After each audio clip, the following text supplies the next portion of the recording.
Mesdames, Mesdemoiselles, Messieurs, bonsoir. Merci d'être si nombreux ce soir parmi nous à cette qui va se décliner en plusieurs séquences des Jeudis de Lima avec la chaîne Arte, Image et Compagnie et l'ambassade de Tunisie. Nous allons vivre ce soir au rythme de la Tunisie, de sa créativité, de ses multiples mouvements d'histoire, d'action, et puis un peu vers de nouveaux horizons. Voilà, on va évidemment, comme je l'ai dit, avoir plusieurs séquences au cours de cette soirée qui va se terminer par un débat auquel participera Serge Moati, le président de Jack Lang et l'ambassadeur de Tunisie, puis quelques artistes. Nous allons ouvrir le bal avec deux jeunes artistes, évidemment avec la musique dite traditionnelle, Qanoun et percussions, et avec nous ce soir Hind Zouari, qui est joueuse de Qanoun, qui est très connue. Elle a donné des concerts un peu partout, dont évidemment l'Institut du monde arabe, et mademoiselle Abbas, Malika Abbas, qui va aussi l'accompagner en percussion. Voilà, c'est une première séquence d'entrée en matière pour cette soirée qu'on souhaite vive et intense. Et évidemment, tout à fait à la fin, vous êtes cordialement invités à partager avec nous donc le verre de l'amitié, et puis il y aura un cocktail à l'extérieur. Je vous remercie et j'accueille Hind Zouari et Malika Abbas.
Bonsoir à tous.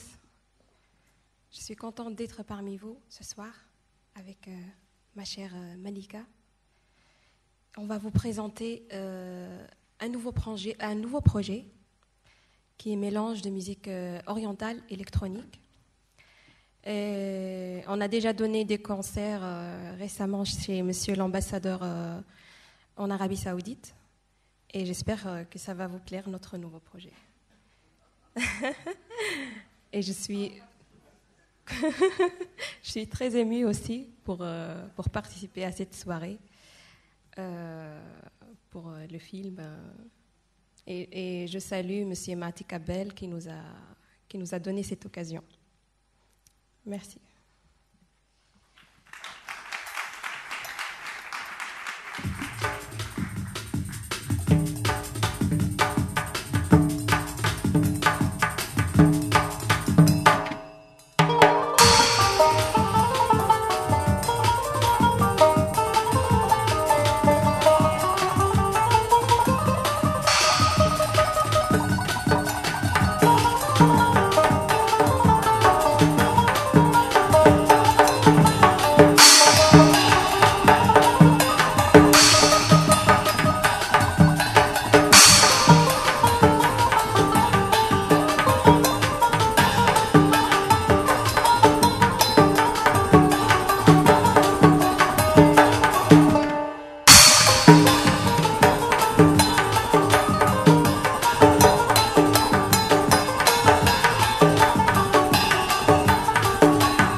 C'était une composition que j'ai composée, arrangée avec Malika Abbès.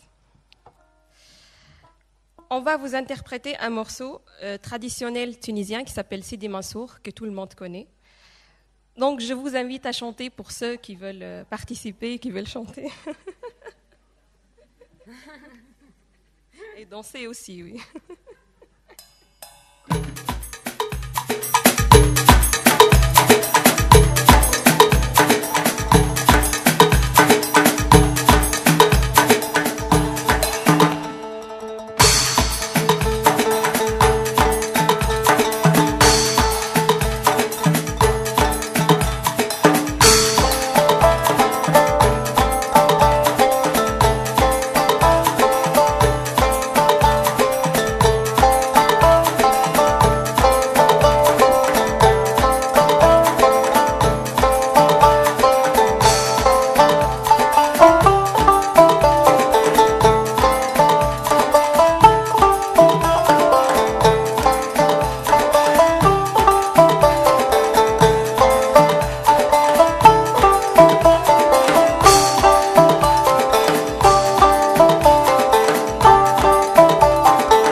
الله الله يا بابا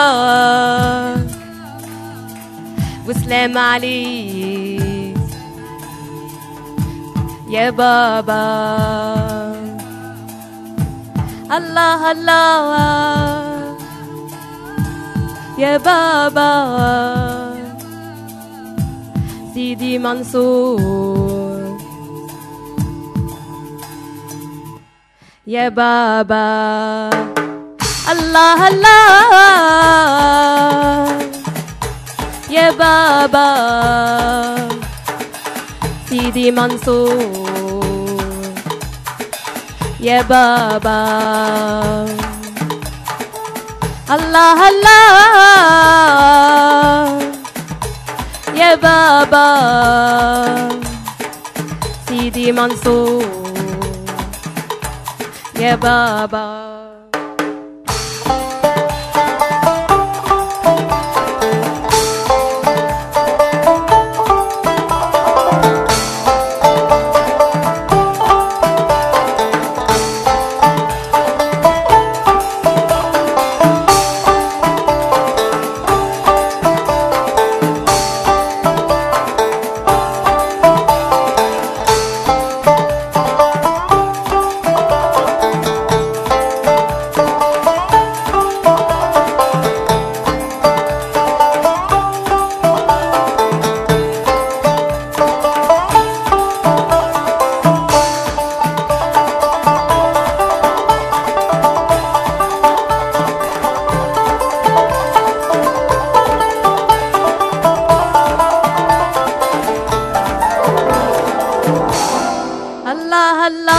يا بابا وسلام عليك يا بابا الله الله يا بابا وسلام عليك يا بابا سيدي منصور يا بابا ونجيك نزور يا بابا الله الله يا بابا وسلام عليك يا بابا الله الله يا بابا وسلام عليك يا بابا سيدي منصور يا بابا ونجيك نزور يا بابا الله الله يا بابا وسلام عليك يا بابا الله الله يا بابا وسلام عليك يا بابا سيدي منصور يا بابا ونجيك نزور يا بابا الله الله يا بابا وسلام عليك يا بابا الله الله يا بابا وسلام عليك يا بابا سيدي منصور يا بابا ونجيك نزور يا بابا. Merci. Merci beaucoup. Je remercie encore Monsieur Matik Rabbel et je vous souhaite bonne soirée. Et toute la technique, Samir et Malika Abbas. Merci.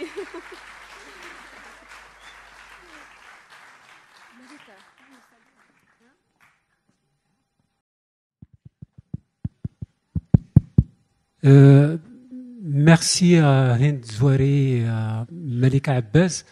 Là, on va passer à la seconde séquence et j'appelle Serge Moati pour prendre la relève et donc il va nous expliquer un peu le déroulé de l'ensemble du programme avec nos artistes. Voilà. Je vois rien. Éclairer un peu la salle. Alors, bonjour. Bonjour. Bonjour. Elles étaient formidables, les deux musiciennes. C'était formidable. Inde et Malika, hein. Formidable. J'ai trouvé ça magnifique. Puis la façon dont elles sont parties à la fin, avec c'était une scénographie d'une simplicité biblique. C'était vraiment formidable et très émouvant. Donc on les applaudit. Allez, on ovationne. Voilà. On ovationne encore. Tout à l'heure, je vous parlerai du film qu'on a réalisé qui s'appelle Artistes en Tunisie. Artistes en Tunisie, on en a vu déjà 2, là on va en voir quelques autres. Et c'est vraiment pour moi formidable que résonne ici et que se fasse connaître ici et que, les artistes de Tunisie. Ça m'émeut infiniment. La Tunisie, c'est un pays que j'aime, c'est mon pays natal et dont je connais. Je connais et j'aime et ça me fait plaisir qu'à l'Institut du monde arabe résonnent les couleurs de la Tunisie et à travers des artistes que j'aime. Donc merci à beaucoup d'être là. Donc, mais on reviendra sur le film tout à l'heure, ce film qui a été réalisé, produit par Arte et qui passe le 28 mai. Genre, n'oubliez pas quoi. Bon, genre le 28 mai. Hein. On note, voilà. Bon, enfin, faites comme vous voulez, mais enfin après vous direz pas, je ne le savais pas. 28 mai, voilà. Alors par ailleurs, je voudrais signaler la présence dans la salle d'une cinéaste qui a été formidablement courageuse, formidablement de Tunisie, évidemment, sinon ça n'aurait pas de sens. Nadia Alfani qui a fait Laïcité Inch'Allah. Vous vous souvenez? Laïcité Inch'Allah. Lève-toi, Nadia, je te vois pas. Voilà, Nadia Alfani, merci beaucoup d'être là. Toute ton œuvre est une œuvre de courage, de dignité, de volonté. Merci beaucoup, Nadia, d'être là. Et maintenant, je voudrais que vienne me rejoindre sur scène, mais comme ça, pour le bonheur, pour le plaisir, ça m'enchante. Une gloire de Tunisie qui est devenue une gloire internationale absolument, une très très très très belle femme qui fut, vous imaginez, Miss Tunis. Alors là, c'est Claudia Cardinal. Allez, viens, Claudia. Allez, viens, Claudia. Claudia Cardinal. On a passé un été à la Goulette, on en a passé beaucoup d'étés à la Goulette avec Claudia Cardinal. J'avais prévenu ton frère. C'est pas un sale coup que je t'avais fait. Je te jure, j'ai prévenu ton frère. Il m'a dit, vas-y, fais-le. Bon, oui, il faut t'en prendre à lui. Hein, Voici Claudia, donc, qui nous fait l'amitié d'être là avec nous, entre Tunis, Rome et Paris, évidemment. Tu vis à Paris, je sais. Je vais tout le temps en Tunisie. Et tu vas tout le temps en Tunisie. Ah, tu me fais mon texte maintenant. Et pourquoi tu vas tout le temps en Tunisie maintenant? Ah ben j'y vais. J'étais à Djerba la dernière fois. Ouais. Et moi j'étais à la Marsa. Voilà. Ah bon, ben voilà. Et tu arrives pas à te détacher de la Tunisie. Non. Bon. Voilà. Après ce dialogue un peu constructif, simple. Non, mais c'est vrai. Non, mais on n'arrive pas. Et c'était à la Tour Blanche quand tu étais Miss Tunis. À Gamart, non? Mais c'est un accident. Mais raconte, parce que j'adore cette histoire. Je me suis pas présentée. Il y avait toutes les filles, et puis il y a quelqu'un qui m'a tiré, qui m'a mis le truc, là. Alors que moi, je me suis même pas présenté. Arrête. Mais c'est vrai. Quoi, genre hasard, tu es là, comme ça, stock, on dit celle-là, elle va être Miss Tunis? Non, ils m'ont attrapé, ils m'ont porté sur le... Ah. Bah, ils se sont pas trompés, hein. Ils se sont pas trompés parce qu'elle est magnifique et vu la carrière qu'elle a menée, qu'elle mène toujours. Bravo, Claudia. Je suis arrivé à 141 films. 141. Mon Dieu, mon Dieu, mon Dieu. Alors là, on s'incline, on dit bravo, on est heureux pour toi. Merci beaucoup, beaucoup d'être venu. Merci beaucoup. Merci beaucoup. Merci d'être venu. Quelqu'un peut aider? Non. Viens par là. Merci, Claudia. Alors, voilà. Bon, alors on va vous expliquer ce film-là, parce que avant de vous parler du film, c'est toute une opération de réseaux sociaux. Ne me demande pas ce que c'est qu'un réseau social, je ne sais pas. Mais en tout cas, c'est toute une opération menée par 3 personnes de mon équipe d'Images et compagnie, et j'ai vu que c'était très fréquenté, ce réseau social sur les artistes en Tunisie. Alors Marie-Régis, Clément Lebatteux et Elodie, venez expliquer ce que c'est que cette histoire de réseau social sur, on a un site et tout ça, et on communique sur les artistes en Tunisie. Alors, ils vont expliquer ça mieux que moi, évidemment. Ah, c'est très très beau. Allez-y. Oui. Super. Alors, on est 3 parce Élodie. que c'est un vrai projet collectif. L'idée, c'était de vous raconter un petit peu pourquoi et comment, grâce à Arte, Artistes en Tunisie a commencé par être un film. Ce soir, c'est une grande soirée. Et demain, ça sera un énorme dispositif, une exposition virtuelle sur Internet, grâce aux réseaux sociaux et surtout grâce à vous, si vous écoutez bien, tout ce que vont vous dire Clément et Marie. Voilà. Donc Clément, je te passe la parole. Donc l'idée générale, en fait, de ce dispositif qui va vraiment essayer de mettre à l'honneur les artistes tunisiens, les faire connaître du plus grand nombre, du grand public français qui en connaît certains, pas tous, etc. Donc c'est vraiment de créer une sorte de musée virtuel éphémère sur Internet, où toutes les disciplines seront représentées, de la danse à la caricature, aux arts plastiques, au cinéma, au théâtre, etc., etc. Pardon. Donc ce sera un musée virtuel, une sorte d'exposition, et puis un lieu d'échange aussi, un lieu d'échange entre les artistes tunisiens d'une part qui essaieront peut-être de se questionner autour de l'idée de est-ce qu'il y a un art tunisien, est-ce que ça a un sens cette notion-là, et puis un lieu d'échange entre ces artistes et vous et nous, les Français ou autres qui connaissons plus ou moins bien la Tunisie, qui connaissons plus ou moins bien l'art tunisien. Donc voilà, donc on vous sollicite si vous avez envie de débattre, de participer à ce projet, vous êtes les bienvenus. Nous avons donné avec Arte des cartes blanches à quelques artistes de plusieurs disciplines qui donc vont créer des œuvres spéciales pour cet événement.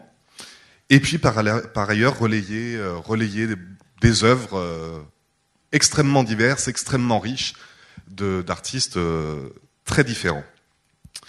Donc tout ça se passera sur les réseaux sociaux d'Arte, donc Facebook, Twitter, YouTube.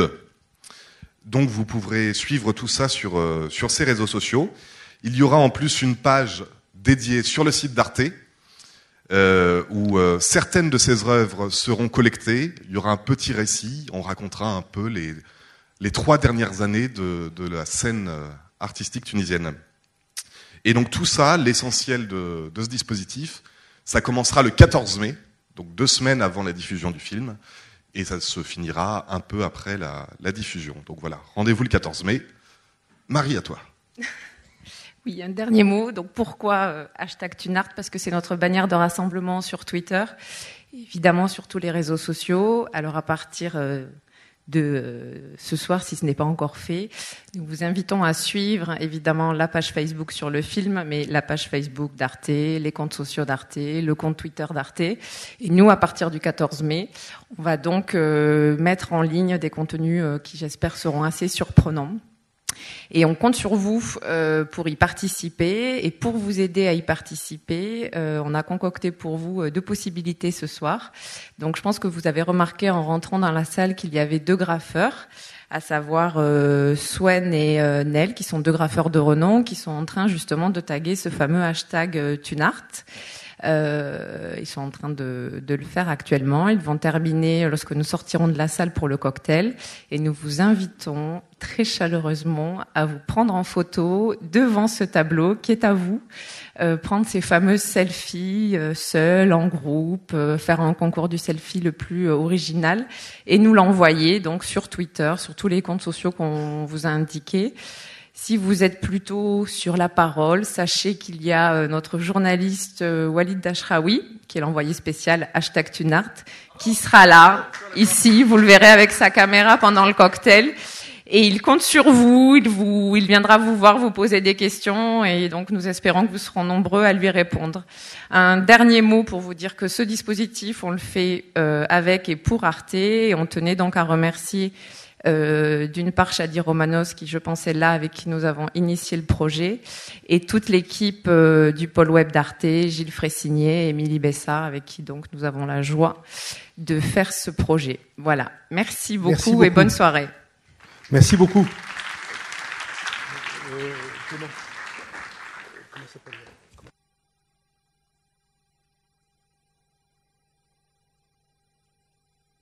Oui. Là maintenant, on va être en pleine impro. Il y a quelques artistes tunisiens. Ah, oui. Il y a quelques artistes tunisiens. Il y a quelques artistes tunisiens qui sont là dans la salle. Je les vois d'ici, là, artistes de Tunisie. Alors tout d'abord, il y a des gens de théâtre et danse là. Je sais pas, Claudia, si tu connais les gens qui sont assis à côté de toi, Claudia. C'est des gens formidables. Il y a Anissa Daoud, une grande comédienne tunisienne, et Lotfi Achour, grand metteur en scène et directeur de théâtre, directeur de troupe en Tunisie. Et on va les voir dans le film tout à l'heure. Mais c'est des gens que j'admire beaucoup. Et j'ai vu votre dernière production, ça m'a enthousiasmé. C'était Macbeth. Comment ça s'appelait exactement ? Je n'ai rien entendu, mais c'était formidable. C'était un Macbeth revisité à la sauce Ben Ali, pour parler franchement. Et c'était magnifique. Et toi, tu étais extraordinaire. Et la mise en scène de Lotfi était magnifique. Alors, je sais qu'on devait voir un extrait. On n'a pas l'extrait. Enfin bon, bref, ça fait rien. Mais je suis tellement heureux que vous soyez là que je voulais vous embrasser et vous faire un clin d'œil fraternel. À côté de vous, à côté d'Anissa, il y a Nawel Skandrani. Nawel Skandrani, c'est une très grande chorégraphe tunisienne qui est la fondatrice du ballet national tunisien. Et quand on dit ballet national tunisien, on sait que c'était un ballet immense, formidable, grâce à Nawel et à tous ceux dont elle a su s'entourer, danseuses, danseurs, etc. Elle a fait un travail formidable. Nous avons, filmé, on va le voir tout à l'heure, là, on a filmé, c'était très violent, ce que tu avais fait. Très violent et très émouvant. Dans ce palais où nous avons tourné, le palais Abdelli. Et comment s'appelait ton spectacle ? Harcèlement. Et c'était tout à fait formidable. Il faut savoir qu'on a tourné en pleine époque islamiste. Et le courage de Nawel, c'était pas évident. Moi, tu as créé mon admiration. Tu m'as donné des frissons dans les interviews, etc. Cette petite dame, comme ça, fragile, déterminée, volontaire et formidable, dans un art qui est considéré comme pas un art complètement en Tunisie, enfin un art mineur, je ne sais pas pourquoi. Et quand on a vu ce qu'on a vu et qu'on va revoir là, c'était magnifique. Et je te remercie beaucoup d'être là. Tu as quelque chose à nous montrer là ou... Eh bien, on y va. Mais d'abord, hein, tu vas nous montrer un peu de ton nouveau spectacle. Et d'abord, je voudrais inviter ici, sur scène, quelqu'un qui nous a ému, et qui fait la couverture de notre invitation. Hein. Elle s'appelle Aya Salami. Aya Salami est une chanteuse magnifique. Aya Salami. Merci d'être là. Tu chantes comme ça, a cappella ? Elle va formidablement, enfin je sais que c'est pas évident, mais elle va nous chanter a cappella. A cappella, tu vas nous chanter quoi, Aya ? Je vais vous chanter une chanson que j'ai composée dans le cadre d'une pièce performance qui s'appelle Une révélation, que j'ai composée au lendemain de la Révolution, avec les paroles, la collaboration de Myriam Benedetto. C'est un peu hard comme ça, mais on va y aller, hein.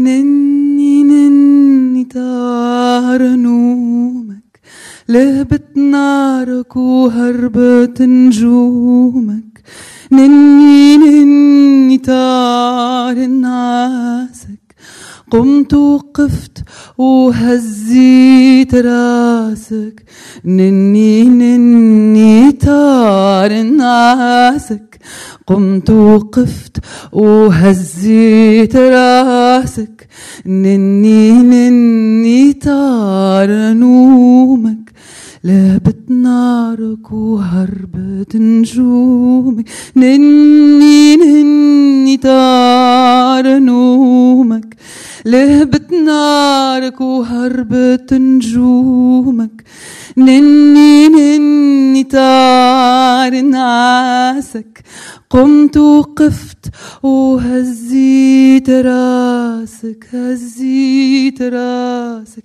هزيت راسك.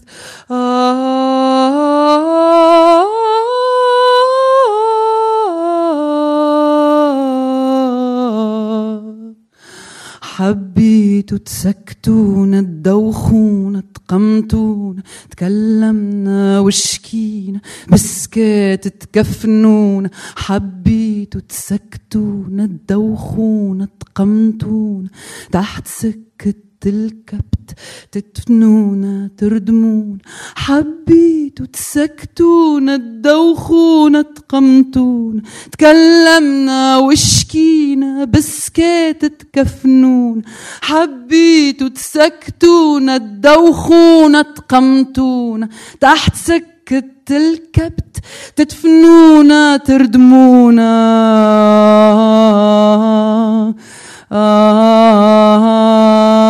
فقنا وقفنا وعلى الحرية وافقنا، بلا نفاق تكلمنا من نفق دافقنا، فقنا وقفنا والوقت وفقنا، وقفنا وقفنا يا ريت حد ما يوقفنا.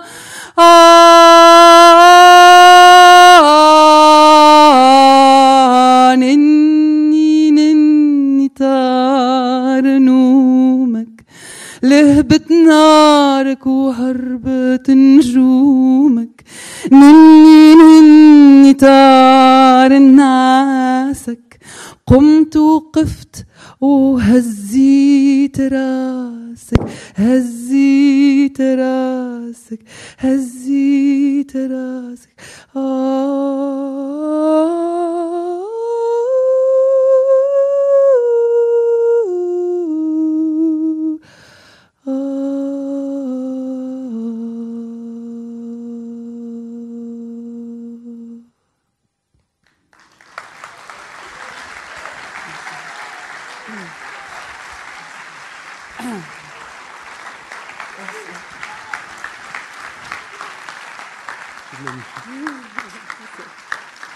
C'est magnifique. Aya Salami.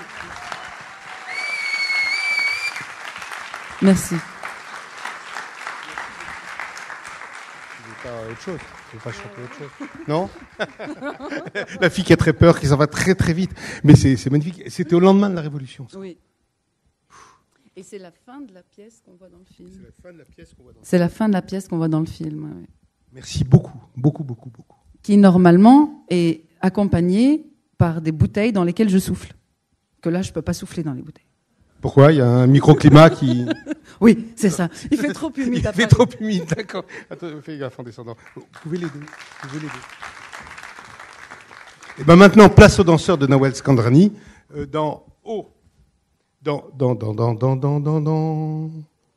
Comment? Au secours. Dans Au secours, évidemment. Dans Au secours, c'est Marion Blondeau et Mahmoud Javier, tu veux pas dire quelques mots avant? Non? Non. Ou après? D'accord. Première partie, les danseurs de Nawel Skandrani.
Hein?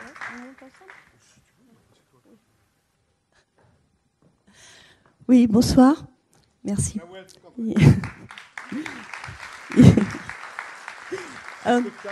Ce spectacle a fait l'ouverture du Festival d'Hammamet.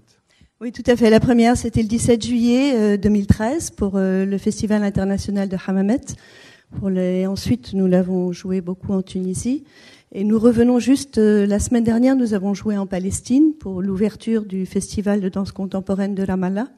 Donc on vient de revenir. C'est un spectacle qui dure 1h20. Il y a 12 danseurs sur scène et 4 musiciens en live. Donc là, ce sont vraiment 2 petits extraits parce que Marion et Mahmoud vivent à Paris, donc on en a profité. Les danseurs viennent un peu de partout, de Tunisie, de Palestine, d'Égypte. Mahmoud est égyptien d'ailleurs. Oui, tout à fait. C'est un Égyptien qui vit à Paris. Ils viennent un peu de partout, donc du Brésil. Voilà, c'est une production internationale avec les musiciens aussi, le compositeur Jahor Basti, qui joue avec Anissa et Lotfi dans leur pièce et qui est auteur, compositeur et comédien et qui a composé la musique. Et les vidéos scénographies sont de Sergio Gazzo. Voilà, donc on espère un jour... alors le spectacle, excusez-moi, ça s'appelle Au secours EAU. Voilà. Oui, ça parle de l'eau. Voilà, tout à fait. C'est un spectacle sur l'eau, l'eau comme enjeu politique, enjeu écologique, l'eau qui sera l'enjeu, qui est déjà un enjeu aujourd'hui et qui le sera malheureusement encore demain et après-demain dans la région arabe, mais aussi partout dans le monde. Et donc voilà, c'est aussi un questionnement sur comment nous, en tant qu'artistes, on peut un petit peu participer à ce problème qui est international. Voilà. Donc ils vont interpréter une deuxième partie qui en réalité est un duo de 2 garçons, mais un des garçons ne pouvait pas être là, donc ça va se faire en solo. Et voilà. tu dis, je me permets de dire avant que nos amis danseurs reviennent, tu dis que le corps nu, donc la danse, le corps nu, fait peur en Tunisie. Bien au-delà des problématiques religieuses dont on va parler tout à l'heure dans le film. Mais c'est ça, hein, au-delà. Oui, en fait, c'est un sujet on pourra peut-être en parler dans le débat. Moi, j'ai toujours fait un peu de résistance par rapport au fait de la danse et le corps, c'est tabou dans le monde arabo-musulman parce que ça a été surutilisé, notamment aussi du temps de Ben Ali. Je veux dire que c'est pas quelque chose qui est propre aux islamistes. Et je crois qu'en fait le corps fait peur aux gens qui ont peur de leur propre corps avant tout, et ça c'est assez universel malheureusement.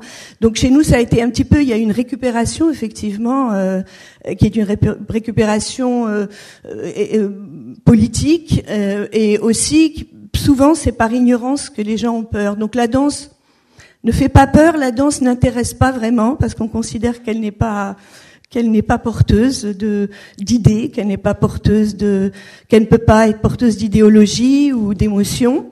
Hein, donc voilà. Donc, en tout cas, dans cette production, j'ai voulu vraiment faire appel aux jeunes talents du monde arabe qui sont un petit peu dispersés. La plupart, malheureusement, dès qu'ils arrivent à mettre un pied en Europe, n'ont plus envie de revenir. Et donc là, c'était un enjeu. Dans le spectacle, il y a plusieurs danseurs qui vivent en France et à Londres depuis un moment et qui étaient ravis de se retrouver autour d'un projet arabo-arabe et en Tunisie. Voilà, pour une fois, ça faisait la différence. Bravo Nawel, merci beaucoup. Donc place aux danseurs.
Martine Saada qui dirige tous les documentaires d'Arte, à qui je dois ce film, tout simplement.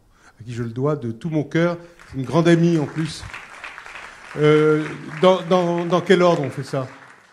Jacques, hein, monsieur l'ambassadeur, évidemment. Monsieur l'ambassadeur Adel Fekki, ambassadeur de Tunisie en France, qui se trouve être un ami aussi.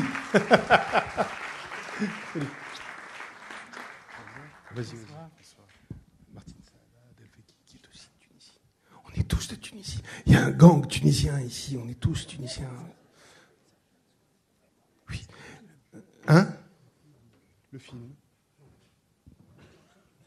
Ah, vous êtes en train de filmer, hein, d'accord. Pardon.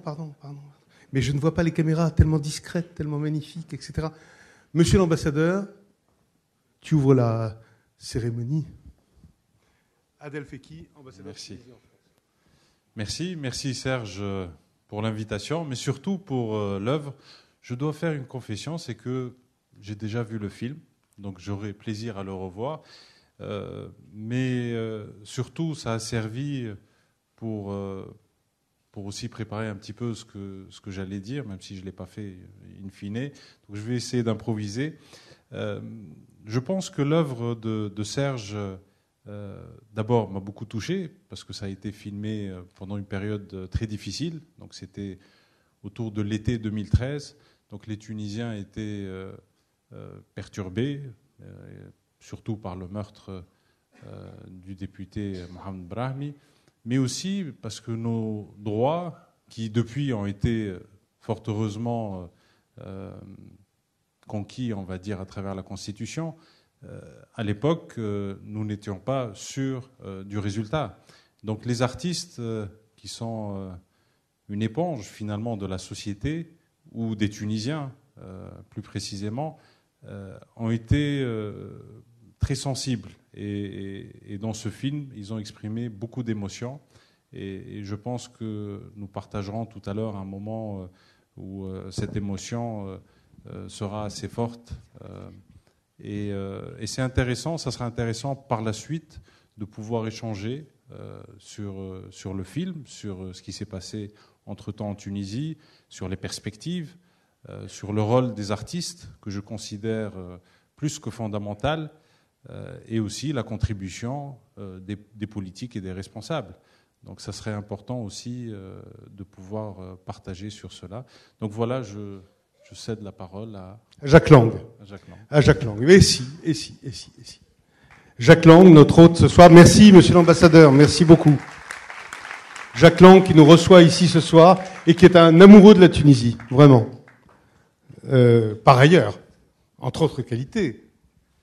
Je n'aime pas prendre la parole, contrairement à ce qu'on croit, mais ce Serge est irrésistible. Remarque, oui. C'est vrai. Oui, c'est vrai. C'est vrai. C'est vrai. Ouais. Et, monsieur l'ambassadeur, je vous salue, je vous remercie au nom de tous. Et c'est vous-même qui avez imaginé cette soirée, cet événement. Et je pense que pour les amis de la Tunisie, pour les Tunisiens, c'est un moment fort et émouvant. Et quand Serge est là, c'est aussi un moment de talent, d'imagination. Tu sais, pour d'autres, je dirais faible, il flagorne, il en fait des tonnes. Non, venant de toi, je sais que c'est... Non, c'est trop faible. Ouais. C'est trop faible. C'est trop faible, oui. Ah oui. Même les mots sont mesurés. C'est une forme de litote, comme on dit. Hein? Voilà, mesdames et messieurs, bienvenue dans cette maison qui est la vôtre. Merci de nous recevoir, Jacques Lang. Merci de nous recevoir, Jacques. Merci beaucoup. Merci beaucoup. Merci. On se retrouve après la projection du film, mais je passe tout d'abord la parole à la dame, Martine Saada. Martine Saada, mon amie, sans laquelle ce film n'aurait pas été possible, mais alors pas du tout. Martine Saada. Bonsoir. Je tenais à remercier particulièrement toutes ces dames qui, les unes derrière les autres, nous ont fait montrer leur talent. Et encore une fois, merci beaucoup. Merci d'être ce que vous êtes. On a tenu à Arte France à engager ce film avec Serge, car il nous a semblé que le meilleur moyen de rendre hommage à ce pays que nous aimons tous les deux et dont nous venons tous les deux, était sans doute une des priorités aussi d'Arte que de traiter bien sûr les problèmes politiques et la géopolitique et de rendre compte de tous les mouvements de tous ordres dans tous les coins du monde, ce qui est un peu rare à la télévision, donc on peut s'enorgueillir, mais de laisser la place aussi à la culture. Il n'y a qu'une personne qui pouvait faire ça, et je le dis avec toute l'affection que j'ai pour lui, c'était Serge. Serge, parce qu'il a un talent à part, et c'est pas vous qui me contradirez là-dessus, il sait écouter les autres pour qu'on les entende mieux, nous tous. Donc merci beaucoup Serge, très sincèrement et du fond du cœur. Merci beaucoup, ça me touche beaucoup. Quelle soirée délicieuse, merci beaucoup. Merci Martine, merci d'avoir bien voulu que... Bon, bref.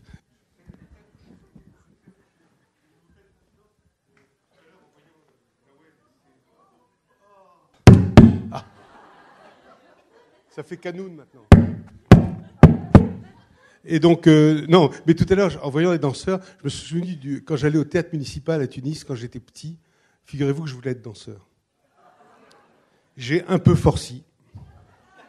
Mais il est jamais trop tard, peut-être. Je m'adresse à Nawel, elle est là. Si un jour tu as besoin d'un gros, on ne sait jamais, un gros vieux, je serais ravi de reprendre cette passion qui a été démolie. Mais bon, quand j'ai vu tes danseurs, j'ai été absolument bouleversé. Bravo encore, Nawel. Bravo. Voilà, et merci à Martine. Et le film donc passe le 28 mai. Alors, on a tourné ce film, monsieur l'ambassadeur l'a dit, entre mars et juillet 2013. C'était vraiment, on en parlera après, monsieur l'ambassadeur, mais c'était le moment de Ennahda triomphant. Les islamistes triomphaient et c'était compliqué. Ça a été compliqué il fallait ruser d'abord pour dire pourquoi on faisait ce film et qu'est-ce qu'on faisait exactement. Mais au-delà de ça, au-delà de cet aspect-là qui est anecdotique à la limite, ce qu'il y a de magnifique, c'est les artistes qui ont été là et qui ont témoigné, qui ont parlé, qui ont montré leur art, leur grand talent, à mon avis, bien sûr, mais je pense le vôtre aussi, et leur liberté. Des artistes citoyens, des artistes à la fois formidablement talentueux et formidablement aussi courageusement citoyens. Et ça m'avait bouleversé. Quand on a fait ce film avec Clément Lebatteux, qui est là dans la salle, qu'on a vu tout à l'heure, c'était un moment magique, parce qu'on ne savait pas ce qu'allait devenir les islamistes, qu'est-ce qu'ils allaient devenir. On ne savait pas. Donc ils prenaient des risques, ces artistes, en nous parlant comme ça, comme ils vont le faire. Et je tiens vraiment à leur rendre un hommage sincère, émouvant, fort, appuyé, pour dire que là, je touche du bois, Inch'Allah, comme dirait à peu près un islamiste. Non, on dit tous Inch'Allah. C'était une blague, c'était une mauvaise blague, mais on ne sait pas où ils sont. Mais en tout cas, la Tunisie va mieux et bien pour l'instant. J'en reviens, j'étais là-bas il y a 2 jours. Et voilà, ça avance et c'est formidable. Et les artistes témoignent de ça. L'ambassadeur a dit c'est des éponges, c'est des vigies aussi. Ils voient plus loin, ils voient en avant, ils voient en amont. Ils voient plus loin. Des vigies dans la proue d'un navire, vous savez. Et puis la mer s'ouvre devant eux et ils nous ont décrit leurs rêves, leurs rêveries. Et ils ont été magnifiques. Alors, vous allez voir Nadia Chiari, qui est la première, à mon avis, je ne sais pas, on peut me contredire. Nadia Chiari, je prononce mal, excusez-moi. Je suis parti, j'étais petit, tout ça. Juste après cette histoire de danseur, je suis parti désespéré à 11 ans. Et donc, elle s'appelle Willis, son nom de plume. Je ne sais pas si vous la connaissez, c'est une des premières caricaturistes politiques de Tunisie. Il y a Myriam Bouderbala, qui est plasticienne.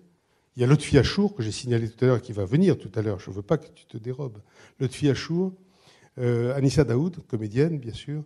Jalila Bakar, comédienne. Fadel Jaibi, metteur en scène. Nawel Skandrani, que vous avez vu tout à l'heure, dont vous avez vu l'immense talent. Lotfi Abdelli, qui est humoriste. Psycho M, personnage très étrange, vous allez voir, qui est un rappeur. Amira Chebli, danseuse. Alia Selami, qui a chanté tout à l'heure. Chaque fois, elle me donne frisson. Magnifique. Et Isman Lamar, je ne sais pas si elle est là, qui est une jeune cinéaste tunisienne. Donc j'ai fait ce film avec Clément Lebatteux d'Images et compagnie. Erwan Bizel a fait le montage, il est là dans la salle. Pierre Mélès Laval, l'image. Khaled Ben Younes, le son. Hanan Ben Mahmoud, qui est assistante réalisatrice. C'est un film qu'on a fait avec une équipe mixte, franco-tunisienne. Moi, je ne sais pas si j'étais franco d'un côté, tunisien de l'autre. Enfin, j'étais les deux à la fois, et très ému de faire ce film. Voilà. Eh ben, écoutez, on va passer au film maintenant. Hein. Après tout, puisque c'est le moment qui me fait plaisir de vous montrer ce film que j'ai fait de tout mon cœur en hommage à ces artistes tunisiens. Artistes en Tunisie. Bonne projection.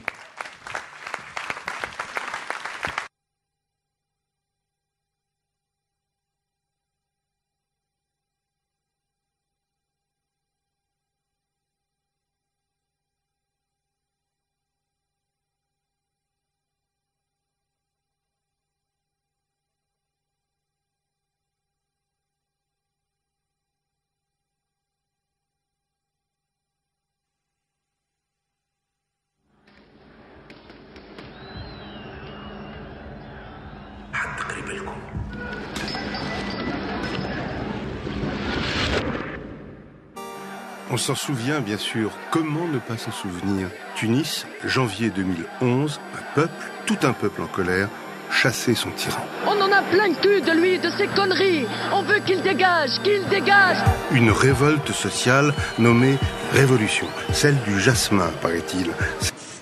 Mieux que... Venez. Les voici.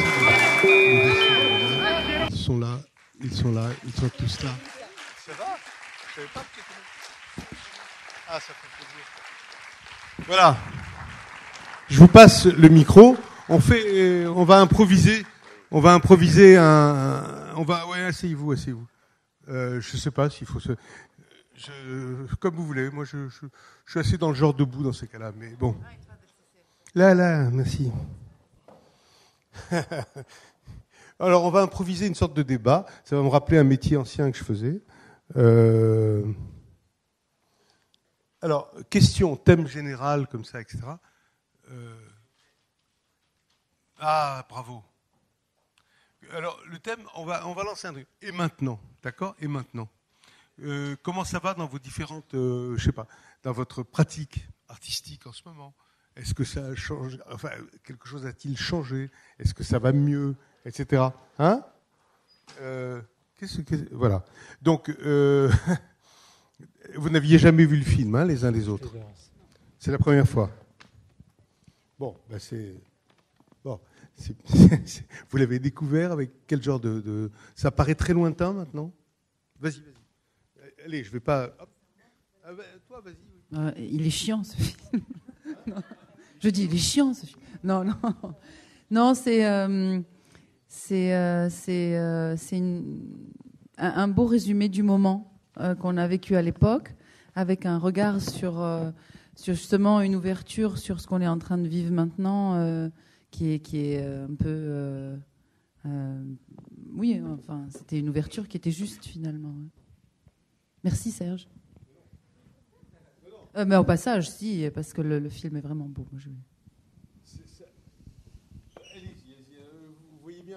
Donc la question c'était, est-ce que ça a changé, c'est ça? Oui. Non. Entre le moment où on a fait le film et aujourd'hui, clairement non. Même avec cette constitution. Parce qu'il ne reste encore que du papier, qu'il ne reste encore que des mots. En plus des mots qui, pour certains articles, en tout cas à mon sens, sont dangereux, sont des brèches possibles pour un retour de nouveau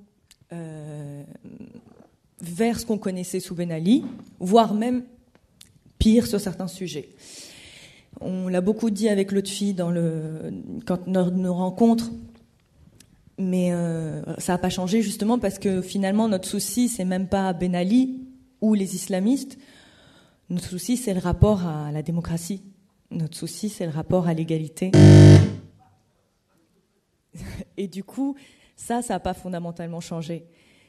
Ce qu'on s'est attaché à faire, nous, dans Macbeth, et ce que beaucoup ont dit, en fait, ce que dit Nawal dans Harcèlement, ce que dit Amira quand elle parle de la peur de l'aigreur, c'est qu'on fait partie de différentes générations en lutte, de différentes manières, qu'on soit artiste ou pas, en lutte contre ce rapport violent du pouvoir sur les êtres, qui a des origines patriarcales, religieuses, juste despotiques, comme ça peut exister un peu partout dans le monde, mais avec une tonalité bien de chez nous. Et parce qu'aussi on est en lutte depuis trop longtemps, bien souvent les uns contre les autres. Du coup, ça génère, excusez-moi, je suis un peu émue, ça génère de la trouille, ça génère de la dissension, ça génère la lutte de tous contre tous. Et ça n'a pas changé. Et ça va mettre un sacré bout de temps. Bon, d'abord, je voudrais te remercier pour le film. Parce que c'est très émouvant. Pour répondre, moi je pense aussi, je suis d'accord avec Anissa, non, les choses n'ont pas changé, je mettrai des nuances, parce qu'en réalité, et ça je l'ai dit souvent, avant même Ben Ali, du temps de Ben Ali, c'était pas qu'un problème de censure. Il y avait un problème d'autocensure, elle existait déjà. Ouais. Mais il y avait aussi une question de grande ignorance. Donc l'ignorance provoque la peur de ce qu'on ne connaît pas, la peur de ce qui ne te ressemble pas. En plus, je nuancerais quand même selon les formes artistiques, parce que l'autocensure et la censure et le dénigrement étaient modulables selon les formes artistiques. Donc si je reviens à la danse, ayant même aussi beaucoup travaillé dans le théâtre, disons, en ce qui concerne les arts vivants, il y avait déjà un rejet qui n'était pas uniquement de l'appareil d'État et des décideurs, mais aussi d'une partie de la société. C'est pour ça que moi je ne suis pas étonnée. Aujourd'hui, on met ça sur le dos des islamistes, mais derrière un islamiste se cache aussi beaucoup d'ignorance, beaucoup de peur. Et par rapport à la danse, c'était bien avant la peur de la nudité et du corps. C'est pour ça que tout à l'heure je disais, j'y répondrai maintenant. C'était aussi, nous sommes une société du verbe. Dans l'approche qu'il y a par rapport à l'art, le théâtre, la littérature, le cinéma, la chanson, tout ce qui est en rapport au verbe a une prépondérance. Et donc la peur et l'ignorance par rapport à la danse venaient beaucoup plus du fait que la danse ne pouvait pas véhiculer ni une idée, ni une émotion. C'était juste exotique, érotique, voilà, c'est joli, c'est esthétique. Oui, c'est beau. D'ailleurs, nous avons un mot typique qui a été dit de notre ancien ministre de la Culture du gouvernement Narda, oui, Monsieur Mehdi Mabrouk, qui avait dit, après l'histoire de l'art Abdelia, l'art se doit d'être uniquement joli. Joli. Et ne doit surtout pas véhiculer une idéologie. Donc, c'est ce que, pour revenir à ce que disait Anis, à moi, qui me semble très important, c'est que ce n'est pas parce qu'on a fait une révolution qu'il faut penser que ça y est, hop là, tout va bien, il y a eu un tsunami. On n'a pas fait le grand ménage dans les têtes. Et oui. Il suffit pas de dire dégage. Il faut d'abord apprendre à faire le grand ménage. Et la révolution culturelle, elle n'a pas eu lieu. La révolution culturelle dans nos têtes.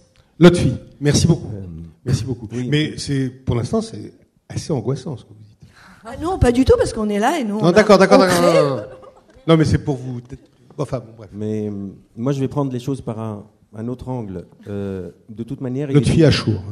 Il était difficile que quoi que ce soit change pour rester dans le champ culturel qui est le nôtre, dans la mesure où structurellement rien n'a changé, c'est-à-dire que les institutions, le mode de fonctionnement, la manière de parler de la culture et de la proposer, l'aménagement du territoire, rien n'a été fait depuis maintenant on est dans notre 4e année, ça n'a pas du tout été concernés par une nouvelle donne politique où on remettrait sur la table un nouveau projet culturel pour le pays. Ce qui a changé dans les 2 années de gouvernement d'Ennahda, c'est que le budget de la culture a été encore plus réduit. Et là, on est pratiquement à la moitié du budget qui était sous Ben Ali, qui était déjà lui-même très très faible. On n'avait jamais atteint. Ben Ali parce qu'il voulait faire comme Mitterrand, il a dit je ferai le 1%. Mais on n'est jamais arrivé à ce 1%, je crois que c'est arrivé une année. Donc, de toute manière, la politique culturelle n'a pas encore du tout été pensée.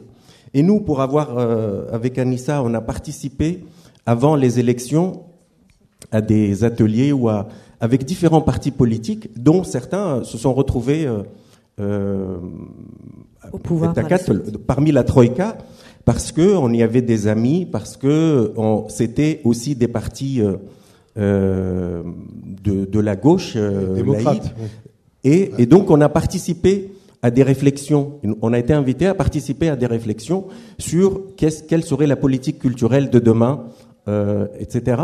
Et on a vu à quel point que la réflexion à l'intérieur des partis était encore très très embryonnaire.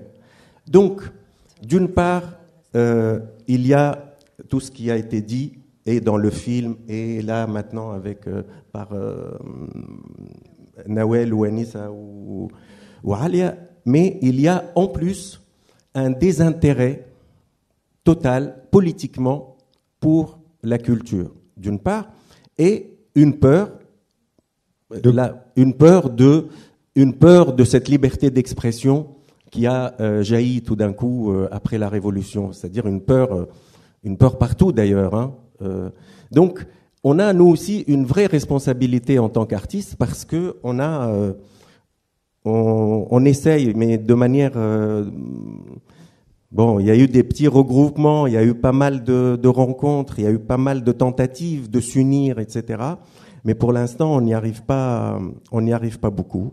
Et donc, même nos tentatives restent parfois à l'échelle de nos créations ou à l'échelle de la mobilisation pour on va se mobiliser pour Ould el 15 ou on va se mobiliser pour tel ou tel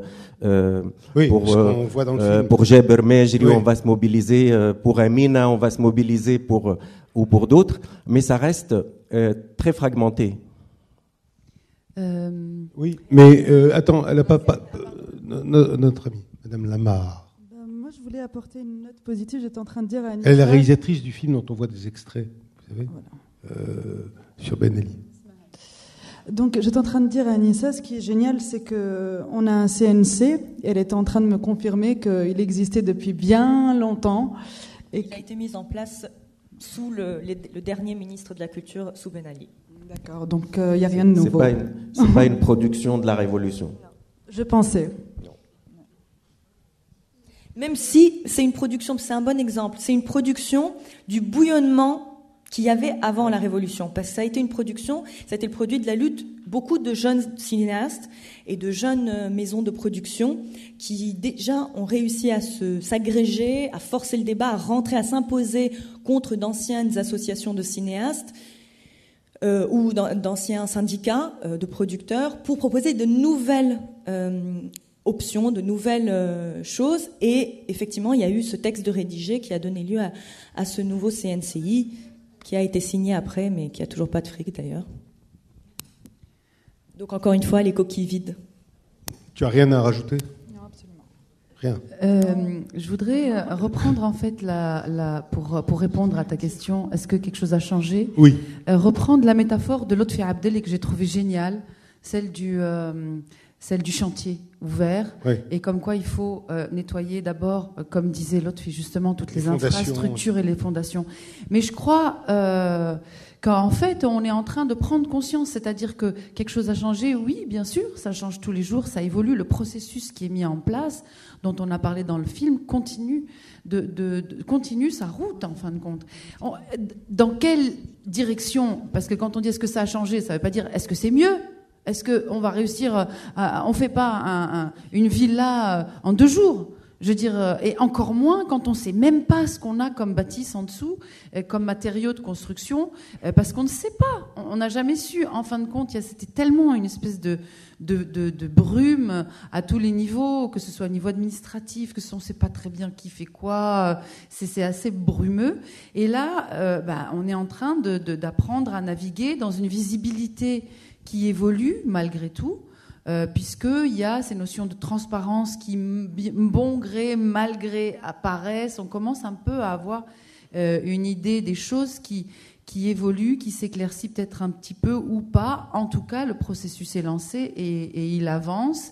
Et on est là pour essayer, à notre niveau, de faire en sorte qu'il avance dans une transparence. Et on dénonce, et comme disait l'autre fille, on est là. Enfin, voilà, on essaye de participer à ce que ce processus se fasse petit à petit. Ce n'est pas donc quelque chose de sans issue dont tu parles. Non, mais je veux dire, constat. Le constat était, je disais comme ça, un mot idiot, angoissant. Tout de suite après la fin du film, ça a changé? Non. Bon, vous avez dit ça. Hein. Bon, on ne peut pas s'en tenir là, c'est pas possible. Enfin, je veux dire, j'espère. Mais quand même, il y a un processus dont tu parles. Il y a des choses qui avancent. Moi, vu de l'extérieur, si j'ose dire, extérieur-intérieur, chaque fois que je vais en Tunisie en ce moment, je trouve que ça a changé, évidemment. Évidemment. Pas après pas. Comment? Oui, d'accord. On ne sait pas très bien où on va, mais... Non, mais... Tu parles du culturel ou de manière plus large? De manière plus large, moi, je sais pas. Non, mais en fait, peut-être un autre changement... pour dire un truc positif aussi. Non, mais c'est que on a pris conscience qu'on pouvait avoir un poids inversement proportionnel aux moyens et à la place qu'on nous accordait auparavant. C'est-à-dire que ceux qui ont fait le plus de bruit depuis 2011 jusqu'à maintenant, souvent, ça a été des causes liées, je mets de côté bien entendu les assassinats qui sont d'un tout autre ordre. Mais ça a été des causes liées à des artistes, les rappeurs, etc. Ça a été, pour élargir, des causes liées à... C'est-à-dire, c'est la société civile aussi, le vrai changement en Tunisie. C'est drôlement important. Évidemment que c'est important. De toute manière, c'est la vraie seule force de résistance depuis 3 ans. C'est cette société civile, beaucoup plus que les partis politiques, quels qu'ils soient. Hein. Ou même que les artistes. Ouais. Mais Ralia, tu disais, on ne sait pas, excuse-moi Noël, on ne sait pas, si, on sait. Si, on sait qu'il y a des choses qu'on connaît depuis longtemps. Toi, tu sais, non, mais le peuple, il y a beaucoup de gens. Non, justement. Que, grosso modo, il y a des choses, et on est quand même dans une vision de nous-mêmes qui est biaisée. Moi, je découvre aujourd'hui des choses. Noël disait ça, c'est-à-dire qu'en fait, excusez-moi, au début, j'ai sans doute pas été très claire dans ma première intervention, mais en fait, collectivement, que ceux qui veulent qu'on parle de ces choses-là et ceux qui ne veulent pas savent qu'il y a un nœud à cet endroit. Le nœud, moi, je le situe pas sur le dévoilement du corps ou sur le voile ou le non-voile. Moi, je le situe dans le droit à la différence, dans le droit à l'éclectisme. On est une dictature, c'est l'uniformité. On a grandi tous dans des pays qui tendaient à l'uniformité, qui tendaient à cette absence de fitna, cette absence de dissension, de discorde. Le mot fitna est un mot à la fois qui a un sens très particulier religieusement et socialement. Et tout est tellement lié. Donc oui, on sait que il faut qu'on questionne. Donc en tant qu'artiste, en tout cas moi, j'ai conclu qu'il faut que je questionne cet endroit-là. Il faut que je questionne, voilà, cette notion du père, du Dieu, du zaïm, du leader, toutes ces choses que, en tout cas, les dirigeants, dans leur ensemble, ceux qui ont gagné les élections et ceux qui les ont pas gagnées, parce que si la gauche avait gagné, ils auraient fait la même chose. Ils auraient vite dit, surtout ne contestons pas, soyons unis. Aujourd'hui, la Tunisie, face à des problèmes trop graves pour que nous soyons dans la dissension, que nous posions des questions, qu'on se mette à faire des manifs partout. Non, il faut être unis, donc taisez-vous. Et c'est ça, en fait, c'est ça notre culture fondamentale. La culture arabo-musulmane, méditerranéenne, elle est beaucoup faite de ça. Et finalement, quand... avant Ben Ali, on parlait de Ben Ali ou qu'on parlait de la religion, notre précédent spectacle, avec Hofstede, il parlait, sous Ben Ali, il parlait énormément du rapport au patriarcat, au religieux et aussi au pouvoir politique. Eh ben, on ne parlait pas d'autre chose. Aujourd'hui, on parle finalement de la même chose. C'est ça qui est dur. Pourquoi Amira a les larmes aux yeux? C'est parce que finalement, on est dans le même. On a cru que les choses allaient changer. On a cru qu'on pourrait s'attaquer à d'autres sujets. Et finalement, non. On a compris, il faut aller plus profondément dans ces mêmes problématiques-là. Donc c'est dur à avaler, mais en même temps, c'est sain, c'est normal, c'est un processus, ça sera long. Alia? Pardon. Moi, je pense qu'il faut faire quand même très attention de ne pas uniformiser. On est très différents, on vient de backgrounds différents, et même à l'intérieur, parce que de l'extérieur, c'est une chose, comment on nous regarde, mais ce qui est parfois fait peur, c'est qu'à l'intérieur, on nous regarde aussi comme une seule chose. Donc quand Anis a dit c'est le droit à la différence, oui, parce que justement, on n'est pas uniforme. Et dans ce genre de débat, par exemple, moi j'ai beaucoup de mal à parler au nom des artistes tunisiens, même des danseurs et des chorégraphes tunisiens. Déjà, 1, 2, des artistes, 3, des Tunisiens. Donc c'est extrêmement compliqué. En plus, contrairement à ce que, par exemple, avait dit Alia, elle parlait pour elle quand elle disait « on ne savait pas ». Moi, je fais partie des gens, je savais. Je me suis fracassé la tête pendant 20 ans, pendant 25 ans. J'ai dit non constamment parce que je savais. Et que je savais quoi. Je n'étais pas le Messie. Je savais ce que je ne pouvais pas accepter. Parce que là aussi, le degré de perception, le degré de tolérance et la manière de réagir est inhérente à chaque personne. Et il n'y a pas de recette. Il n'y a que de réponse, que de particularité. Et pour rejoindre ce que dit Anissa, et que je trouve très important, et c'est quand je parle d'une révolution culturelle, c'est qu'est-ce qu'il faut changer? Parce que sinon, on va s'enfoncer encore et toujours dans des systèmes dictatoriaux, qu'ils soient théocratiques ou pas. Ce qu'il faut changer, c'est que nous sommes des sociétés qui fonctionnent plutôt, c'est un parapluie qui descend et qui écrase l'individu. On ne part pas de la spécificité de l'individu pour créer la société. C'est pour ça. Et maintenant, c'est constitutionnel. On ne nous demande jamais notre avis. Et c'est pour ça que la grande surprise de la révolution, ce n'est pas la révolution en elle-même, ni la révolte, c'est la société civile, comme le disait Lotfi. Parce que la déception qu'on a, nous, en tout cas moi, par rapport aux partis d'opposition, y compris le parti qui m'est le plus cher au cœur. Je suis déçue parce qu'il fonctionne encore de manière unilatérale. Il nous voit encore comme une chose. Ah. Oui. Alors la société civile, ce qu'elle a fait, c'est qu'elle a quand même... c'est là que le déverrouillage commence. Et pour rejoindre ce que disait Lotfi tout à l'heure, et ce qu'a relevé Alia, oui, quand on construit une maison, ça n'est pas un bloc. C'est fait de plein de petites choses. Et donc notre apport en tant qu'artiste et en tant que citoyen, parce que c'est absolument impossible à séparer, est fait de pixels. Et il y a autant de pixels qu'il y a déjà d'atomes et chez elle, chez moi, etc. Voilà. On va...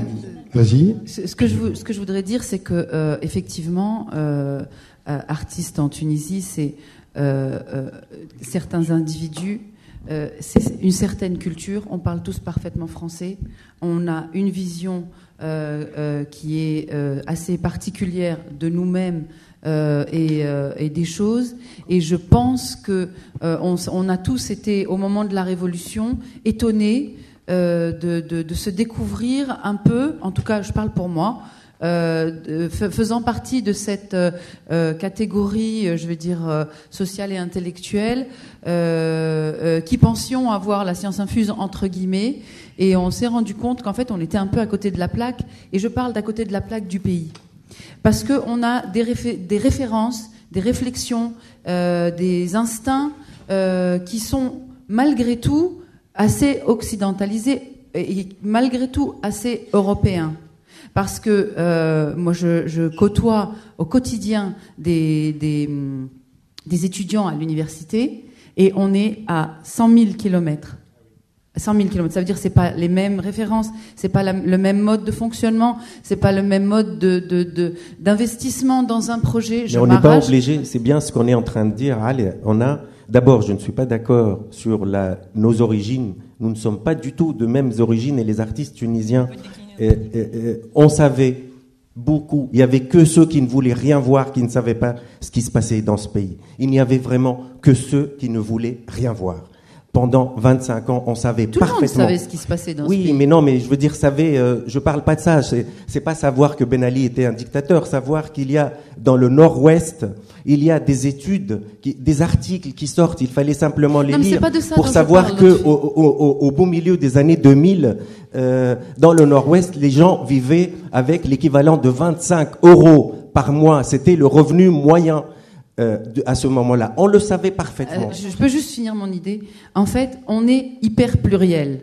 Nous, on représente une catégorie. Non, Alia. Non, Alia. Attends, je finis mon idée. Je finis mon idée, s'il te plaît. Alors, voilà. Et il y a d'autres identités. La solution, on la trouvera le jour où on arrivera pas à dire, ah oui, tiens, la laïcité. Juste après la Révolution, on a dit la laïcité, c'est une solution. Mais quelle laïcité? De quoi on parle? C'était un concept qui n'était pas du tout applicable à la Tunisie à ce moment-là. C'était pas cohérent. C'était une tranche qui disait, ah oui, la laïcité, c'est des trucs. Et c'était pas cohérent avec la réalité du pays. Quelle est la réalité du pays? J'arrête pas de dire qui sommes-nous? Mais parce là, on est en train petit à petit de le découvrir. Tu penses que la laïcité était à ce moment-là un mot d'ordre d'intellectuels bourgeois de la banlieue nord? C'est pas ce que j'ai dit. C'est tout à fait faux. C'est pas ce que j'ai dit. Ce n'est pas ce que j'ai dit. Dans les manifestations autour de la laïcité, pour revendiquer en tout cas la réflexion là-dessus, il y avait une société tunisienne très diverse. Moi je défilais avec un mec qui était cheminot, qui était syndicaliste, qui n'avait pas un niveau social ou d'études, il n'était ni un bourgeois, il n'habitait pas la banlieue nord, il avait une perception, une compréhension absolument parfaite de ce qu'on pourrait appeler une laïcité, même si à la tunisienne ou etc. Et donc on se trompe aussi. En fait, on a été piégé. Ce qui a changé aussi, on a été piégé. Allez, pardon, mais avec ce discours que les artistes et les intellectuels sont loin et coupés de la société. Ça, c'est une thèse.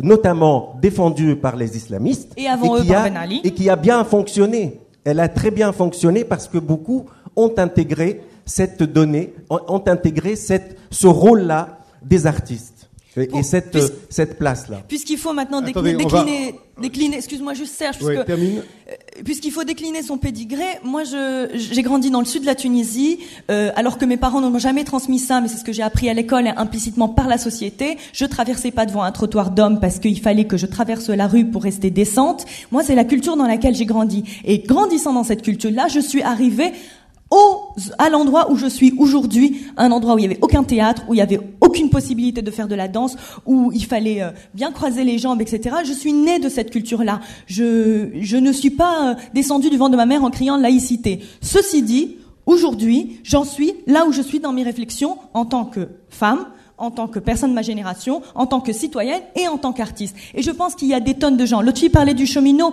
Moi, la première manif que j'ai faite au moment justement de la Révolution, je me souviendrai toujours, c'est que je me prends la baffe de découvrir une génération syndiquée que je méconnaissais parce qu'il y a eu une désertion normale des syndicats, etc., et qui réclamait de la culture pour tous.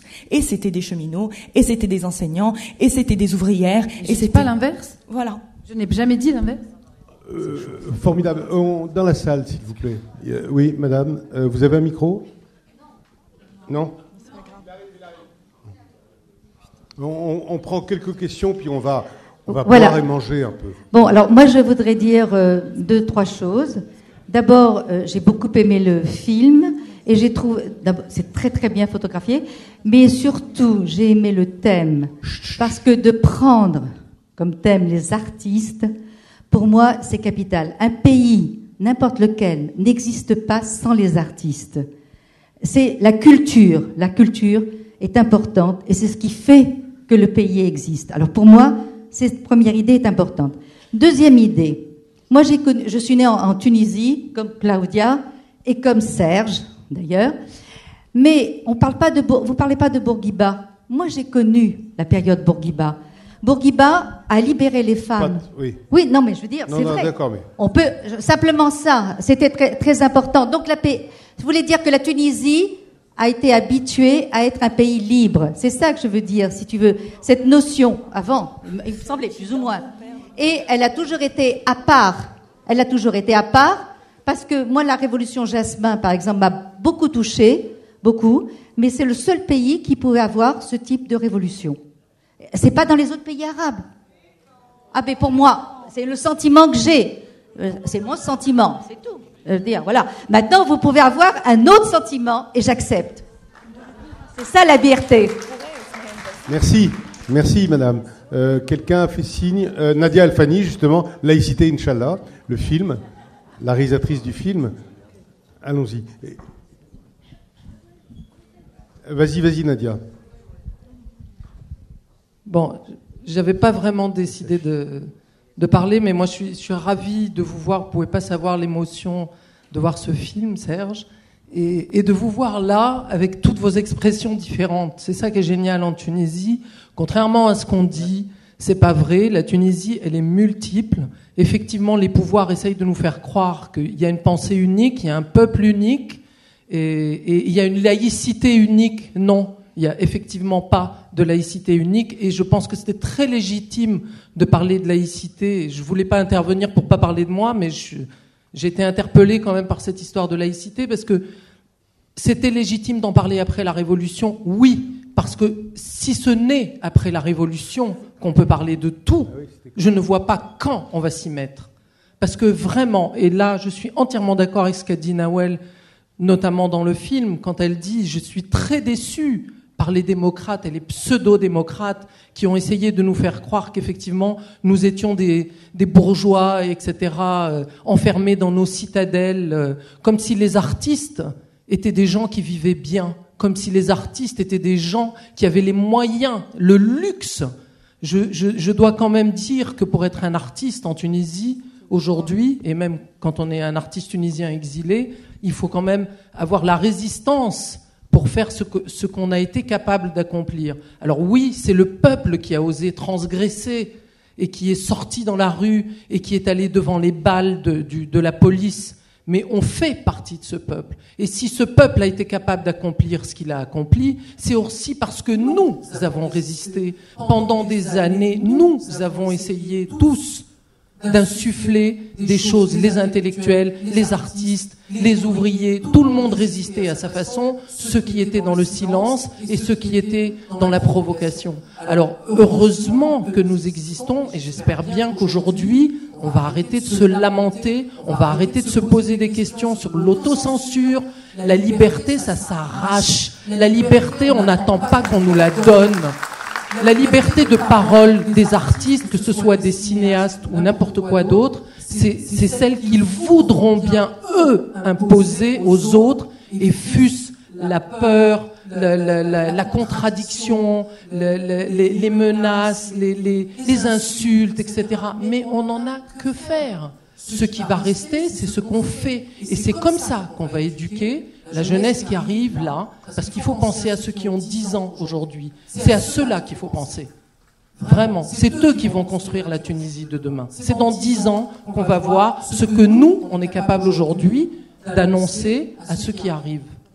Voilà. Merci beaucoup, Nadia. Merci, Nadia. Bravo. Une dernière question, puis nous allons passer à côté, peut-être. Non, moi, je voulais simplement vous demander... je pense que vous vous en sortirez parce que vous êtes loin d'Israël et vous n'avez pas de pétrole. Donc on vous laissera avoir votre révolution. J'arrive de Beyrouth et j'ai rencontré des Irakiens qui regrettent Saddam Hussein. Il y a eu certainement plus de 5 millions de morts. Bien sûr, M. Dick Cheney a quadruplé sa fortune. Mais c'est pas que les gens regrettent Saddam Hussein, c'est qu'ils s'aperçoivent qu'ils n'ont aucune liberté de faire leur révolution, de changer ou quoi que ce soit. Car regardons les choses en face, Nous sommes dans un monde animal où c'est celui qui a les crocs les plus gros qui gagne. Alors par chance, vous êtes loin du pétrole et vous avez peut-être la chance Pas tant que ça. de gagner votre révolution. Merci. Voilà, je pense qu'il faut savoir se quitter. Je vous remercie énormément. Je vous remercie à tous. L'ambassade de Tunisie et son ambassadeur nous offrent un cocktail à côté. Merci, merci monsieur l'ambassadeur. On va juste à côté. Voilà. Merci beaucoup d'avoir bien voulu répondre à cette invitation. Merci à l'Institut du monde arabe. Merci à vous tous. Merci beaucoup. Merci beaucoup.